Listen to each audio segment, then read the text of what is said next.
नमस्कार, जय हिंद। आपका स्वागत है हंस एकेडमी में। मैं नीरज दांडी। आज का जो टॉपिक है वो अभी तक जो हमने पढ़ा था वो यूरोप की सीरीज पढ़ा था। आज से जो सीरीज आरंभ हो रही है वो एशिया महाद्वीप की सीरीज है। तो ये पार्ट पहला है एशिया महाद्वीप। एशिया महाद्वीप एशिया महाद्वीप में हम समझेंगे कि कौन से देश की लोकेशन कहाँ पर है, कौन सा सागर उसके नजदीक में है, कौन सा खाड़ी, कौन सा जलमार्ग उससे पास में है। तो एशिया का भाग वन है। आरंभ करते हैं हम पश्चिम से। एशिया का पश्चिम, ये वाला जो एरिया है ना, ये वाला एरिया, इसको कहते हैं कि सेंट्रल एशिया, सॉरी इसको कहते हैं पश्चिम एशिया। तो पश्चिम एशिया में हम कहाँ से आरंभ करते हैं? तुर्की के पूर्व में क्या है? भूमध्य सागर, मेडिटेरियन सी। और तुर्की से लगा हुआ, ठीक है, अब आर्मेनिया से लगा हुआ जॉर्जिया। अब तुर्की और जॉर्जिया के मध्य में काला सागर है, ठीक है। ये वाला जो एरिया है जो रेड में है ना, ये कैस्पियन सागर है, ये झील है। चूंकि सागर इसको कहते हैं क्योंकि इसका जो भूभाग बहुत बड़ा है। चूंकि सागर होता तो ये किसी न किसी महासागर में मर्ज होता है, परंतु ये क्या है? लैंडलॉक है, इसलिए ये क्या है? झील है, ठीक है। तो कैस्पियन सागर से कौन कौन से देश सीमा साझा करती है? कजाकिस्तान है, ठीक है, तुर्कमेनिस्तान है, ईरान है, अजरबैजान है, ठीक है। इसके बाद ये वाला एरिया आ जाओ तो ये सीरिया है, ये लेबनान है, ये इजराइल है। इजराइल का नीति के दक्षिण में आएंगे तो सिनाई प्रायद्वीप है। सिनाई प्रायद्वीप जो कि मिस्र के तहत आता है। सिनाई प्रायद्वीप के, इसको सिनाई प्रायद्वीप क्यों कहते हैं? क्योंकि इसके पूर्व में है अकाबा की खाड़ी है, उसके पश्चिम में सुएज की खाड़ी है, जबकि दक्षिण में आएंगे तो ये लाल सागर है। लाल सागर से जब बाहर निकलेंगे तो ये अदन की खाड़ी है, और अदन की खाड़ी और लाल सागर को जोड़ती क्या है? बेबे एल मेडेब की जल संधि, ठीक है। तो ये किसको? लाल सागर और अदन की खाड़ी को ये संधि जोड़ती है। इसके बाद ये आ जाओ, ठीक है, ये गल्फ कंट्री है, फारस की खाड़ी के देश है। तो Yemen, Oman, UAE, Qatar, Saudi, Bahrain, ठीक है।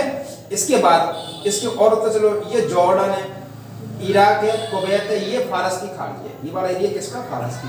तो फारस की खाड़ी और ओमान की खाड़ी में हारमुज, ठीक है, जल संधि है। अब हारमुज जल संधि है जो कि ये थोड़ा क्या है, यहाँ पर ये कॉन्ट्राडिक्शन होता है हारमुज जल मार्ग पर, ठीक है। तो फारस की खाड़ी में जब एंट्री करेंगे तो कहां से? हारमुज जलमार्ग से एंट्री करेंगे। तो फारस की खाड़ी के पूर्व में कौन सा है? ईरान देश है। फारस की खाड़ी के उत्तर में कौन कौन सा? नॉर्थ में कौन कौन सा? इराक और कुवैत है। फारस की खाड़ी के पश्चिम में कौन कौन सा है? बहरीन, सऊदी, कतर, यूएई और ओमान। क्रम याद रखो, क्रम पूछा है। कुवैत फिर आएगा उत्तर से दक्षिण में, Kuwait, Saudi, Bahrain, Qatar, UAE और ओमान। ओमान से जब हम ओमान की खाड़ी से बाहर निकलेंगे तो ये वाला एरिया अरब सागर आ गया। अरब सागर के ये खंबात की खाड़ी है जो कि गुजरात के तहत आती है। ये मन्नार की खाड़ी है जो कि श्रीलंका और भारत के मध्य में है, ठीक है। ये मालदीव है। इसके नीचे आ जाता है ये वाला पूरा कौन सा? ये हिंद महासागर है। ये बंगाल की खाड़ी है। अंडमान सागर अंडमान निकोबार के अंतर्गत आता है, ठीक है। इसके बाद जब आप इस तरफ जाओगे तो ये वाला जो एरिया है ना, ये है मलक्का जल संधि।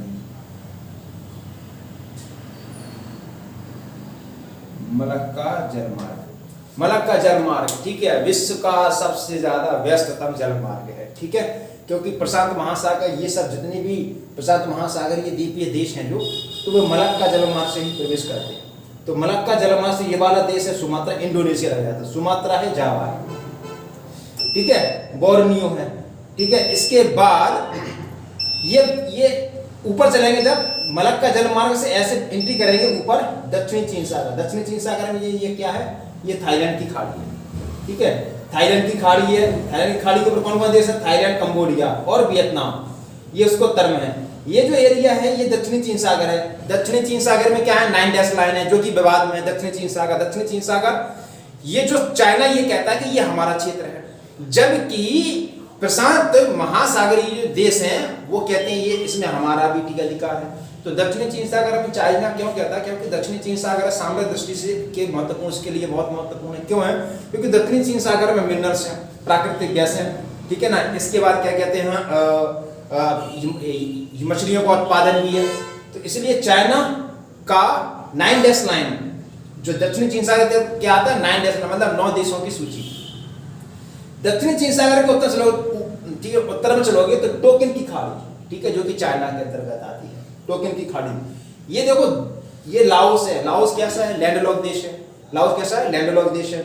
लाओस के दक्षिण में आओगे तो कंबोडिया, इधर ठीक है थाईलैंड है, ये म्यांमार है, ये बांग्लादेश है, ये भूटान है, ये नेपाल है, ये चाइना वाला एरिया, चाइना, ठीक है।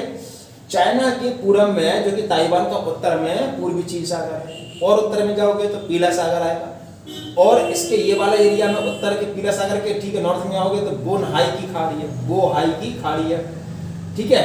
दक्षिण कोरिया और ये जापान के 4 द्वीप समूह, जापान के ये 4 द्वीप क्रम पूछा, महत्वपूर्ण है, इंपोर्टेंट है, ठीक है, याद रखो आपको। होक्काइडो, होन्शु सबसे बड़ा द्वीप है, जापान का सबसे बड़ा द्वीप कौन सा है, होन्शु। तो होक्काइडो, होन्शु, शिकोको और क्यूशु क्रम, चाहे आपका साउथ से नॉर्थ हो और नॉर्थ से साउथ हो, अगर साउथ से नॉर्थ हुआ तो क्यूशु, शिकोको, होन्शु और होक्काइडो। होन्शु टोक्यो राजधानी होन्शु पर है, ठीक है ना। तो होन्शु सबसे बड़ा द्वीप है जापान का। तो दक्षिण कोरिया और होक्काइडो के बीच में सुशीमा जल संधि है, सुशीमा जल संधि है, ठीक है, जो कि पीला सागर और जापान सागर को मर्ज कराती है।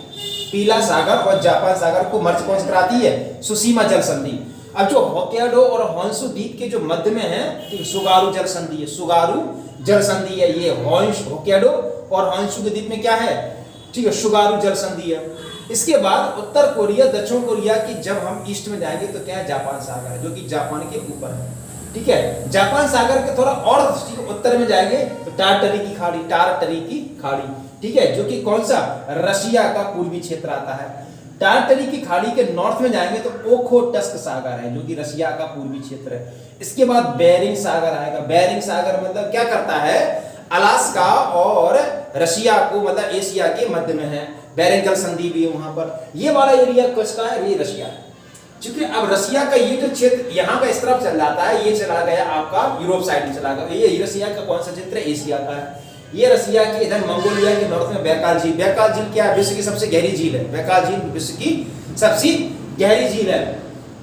कैस्पियन सागर झील है, सागर है, हमने बताया सागर क्यों है, झील क्यों है, झील है, ये सागर नहीं है। क्योंकि बड़े भूभाग में इसलिए वो सागर कहते हैं, परंतु झील है, क्योंकि झील कैसी होती है, लैंडलॉक होती है। सागर कैसा, कहीं ना कहीं मर्ज हो सकता है महासागर में। इसके बाद अरल सागर, ये भी झील है। अरल सागर क्या है, कजाकिस्तान और उज्बेकिस्तान के मध्य में है अरल सागर, ये भी झील है, सागर कहते हैं, ठीक है। सागर होता तो बताया ना हम आपको कि किसी न किसी महासागर से, खाड़ी से मर्ज होती है, परंतु ये क्या है, लैंडलॉक है। तो लैंडलॉक झील क्या है, स्थल के चारों तरफ घिरी होती है, इसलिए वो अरल सागर, कैस्पियन सागर इस तरह का। अच्छा देखिए, ये जो क्षेत्र है, ये जो देश है, नेपाल, भूटान, बांग्लादेश, भारत, ये मालदीव, श्रीलंका दक्षिणी एशियाई देश है, दक्षिणी एशियाई देश है। जबकि सेंट्रल जो एशियाई देश है, मध्य एशियाई देश है, वो ये वाली एरिया है। कजाकिस्तान है, उज्बेकिस्तान है, तुर्कमेनिस्तान है, ठीक है, ताजिकिस्तान है, किर्गिस्तान है। जबकि वेस्ट एशियाई देश कौन से हैं, Yemen, Oman, Qatar, UAE, Bahrain, Saudi, Kuwait, Iran, Iraq, Jordan, ये कौन से हमारे वेस्टर्न है, ठीक है। इसके बाद नॉर्थ के देश कौन से हैं, रशिया, मंगोलिया, ये वाले हमारे कौन सा, नॉर्थ एशिया है। उत्तर कोरिया, दक्षिण कोरिया, ये पूर्वी एशियाई देश हैं, जापान है, ठीक है ना। ये ताइवान है, ताइवान जो कि विवाद में है, ठीक है। इसके बाद ये फिलीपींस द्वीप समूह है, फिलीपींस द्वीप समूह है। ये ब्रुनई है, ये बोर्नियो, बोर्नियो एशिया का सबसे बड़ा द्वीप, बोर्नियो जो कि इंडोनेशिया के तहत आता है। बोर्नियो एशिया का सबसे बड़ा द्वीप है, ठीक है, जो कि इंडोनेशिया के तहत आता है, ठीक है। तो ये हमने बेसिकली आपको क्या बताया कि कौन सा देश के मध्य में सागर और खाड़ियां विस्तृत हैं। इसके आगे का जो टॉपिक होगा वो होगा एशिया का भौतिक विभाजन। उसमें हम समझेंगे कि पर्वत, पहाड़ियां और उसकी चोटियां कौन कौन सी हैं, ठीक है। तो आज के लिए इतना काफी है, थैंक यू, जय हिंद। अगर वीडियो आपको अच्छा लगा हो तो इसको लाइक करें, सब्सक्राइब करें और अधिक से अधिक तक लोगों तक इसको शेयर करें। जय हिंद।